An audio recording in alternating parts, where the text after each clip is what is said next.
কি নিয়ে এখানে বিক্ষোভ? দেখুন, আমাদের দাবি, আমাদের অনেক দিনকার দাবি যে আমাদের যে হাড়ভাঙা সংলগ্ন যে তিরাট অঞ্চলে যে একটা ব্রিজ আছে, যে নুনিয়া ব্রিজ, সেই ব্রিজটা আমাদের অনেক ভগ্নপ্রায় অবস্থায় হয়েছে। আমাদের যে 3টি গ্রামের যে ছোট ছোট বাচ্চারা দিনের পর দিন স্কুলে যে যায় প্রতিনিয়ত, একমাত্র রাস্তা হচ্ছে ওই ব্রিজ দিয়ে যাতায়াত করে।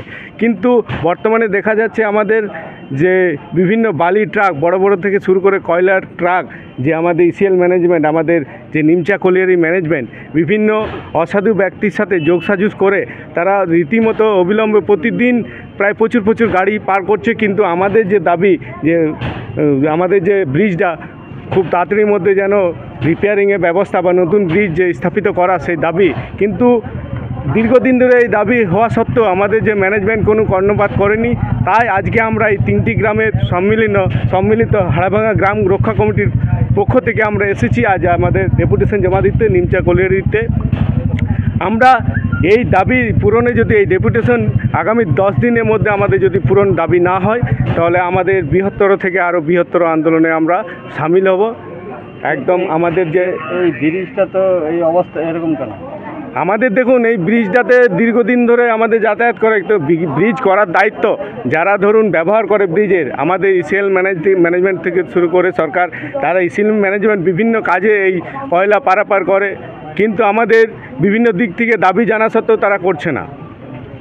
এবার যদি না করতে থাকে, আমাদের দাবি তো আমাদের হাতে হাত পায়ে পা গুটিয়ে তো বসে থাকলে হবে না, আমাদের নির্দিষ্ট দাবি জানাতে হবে। সেই দাবি না জানালে আমাদের যে আন্দোলনের রূপ আরও বৃহত্তর থেকে আরও বৃহত্তর রূপ আমরা রূপরেখা তৈরি করব। আগামী দিনে আমরা আরও লড়াই অবস্থান ধর্মঘট শুরু করব, আমরা হাঙ্গার স্ট্রাইক শুরু করব। আমরা প্রথমে রাস্তা ওভারলোড যায়, যেটা 15 টন সেটা 40 টন যাচ্ছে। হ্যাঁ, আর রাস্তার দাবি দেওয়া অনেক দিন থেকে আছে। বর্ষাকালে ম্যানেজমেন্ট যায়, ব্রিজ ডুবে যায়, ব্রিজ ভেঙে গেছে। হ্যাঁ, ওই কথা বলে যায় হ্যাঁ হবে অনেক দিনের ব্রিজটা।